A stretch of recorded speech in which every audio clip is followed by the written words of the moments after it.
Hey, what's going on, everyone? This is Mike Colleen again at MikeColleen.com, MikeKekollin.com. Let me adjust something here. Okay, so today's going to talk about what happens between when a man and woman first fall in love, and you know that first 6 months to about a year when it's just you're in love and everything's wonderful, and you just got technically you got the chemicals going, and you're on this high, this emotional fulfilling high, we'll call it. So what happens? Where did it go? And a lot of women are like, well, he used to do it. And I say, actually, no, he never communicated in that language. He never, because I talked to him about this language. Well, yeah, of course, it's mentally stimulating, emotionally fulfilling, the right brain language, the internal language. Excuse me. And a lot of women go, well, he used to do that. And part of what I'm talking about is you use the right brain language, the more descriptive, in-depth language, the more meaningful communication. There's another thing where you communicate in double pictures where you say A, but you don't mean A, you mean something deeper, B, because the right brain is the indirect brain. It's always looking for something deeper, and it's always saying, well, what does that really mean, or what's a deeper meaning of this? Whereas the male brain, there's no deeper meaning. A means A, that's it, okay? And this is the challenge. So you're saying, okay, so what do you mean? I'm telling you, he used to do that indirect communication with descriptive languaging, and now he wasn't doing it, and I will tell you for sure, he was not doing it consciously. In the beginning of the relationship, he's putting so much energy into it, so on an unconscious level, he may be describing things more in depth. Maybe, okay? But he's not doing the double pictures. Not only, let's put it this way. I get a lot of clients when they come in, and I explain that the right brain's always looking for a deeper meaning and always asking one of two questions. What does that really mean, or what's a deeper meaning of that?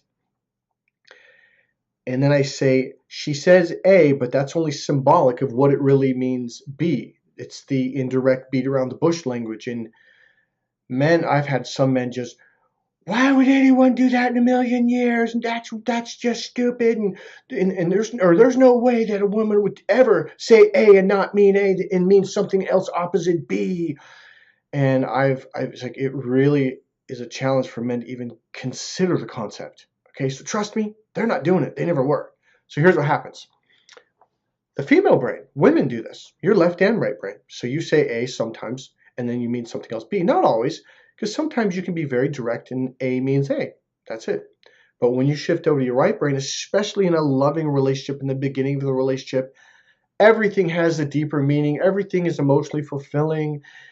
Unconsciously, what you're doing is double pictures for him. So he says something A, and he means A.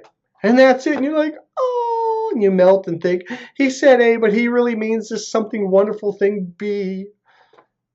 And then what happens, and so I'm going to say, and he didn't. So what happens is, in the beginning of the relationship, you're doing this for him, and everything's wonderful. He could be like, make me a sandwich, baby. Oh, I know what he really means. He just wants my love.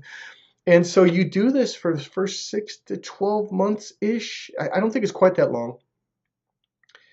And you start to, come on, be romantic. He's, oh, okay. So he goes and does the direct mail thing. He goes and buys you something or picks some flowers and I love you. And he doesn't get descriptive and he doesn't explain, what do you mean you love me? What does that mean? He never answers the question, what does that really mean? Right? So what happens is after about 6 months or 8 months or so, your chemicals start to shift back to normal and you're expecting him to give you this indirect communication. A means B in this descriptive language way, right? Using descriptive words and adjectives and adverbs and describing in depth. And he's not doing it. And you're like, well, why won't he do it? And so you kind of pester him and you poke him a little and you ask him and come on, let's be romantic. And he's thinking, well, I just paid for dinner. What do you mean? I opened the door. I'm doing romantic stuff. But he's not communicating in the right brain language because he never did. You were doing all of this stuff for him unconsciously on accident and then projecting it onto him. That's what we as humans do a lot. We tend to think, well, this is the way I am. This is the way I experience the world, so you must too. The good news, ladies, is he can take my course called Cracked Female Code and he can learn what this is and learn how to do this. And also I teach men how to open up to this is it. I teach men how to open up to the right brain to speak the internal, mentally stimulating and emotionally fulfilling language for romance, love, and clarity in everyday communication. So you can get what you need in a relationship. All right. It also brings a ton of just understanding of, oh, is that what she means when she says that? I'm going to stop it right now because we'll go on forever. Hey, this is Mike Colleen at MikeColleen.com. If you want to find out more, get the book Why Men Just Don't Get It, ladies. That's the book for you. And also Every Woman's Battle, the Need for Love and Emotional Fulfillment. Or just come into our next seminar event here in the San Francisco Bay Area. Excuse me. Men, buy the book Crack the Female Code. It will open your eyes. Get the full book if you really want to understand what's going on. Hey, this is Mike Colleen at MikeColleen.com. I'll see you guys soon. Bye.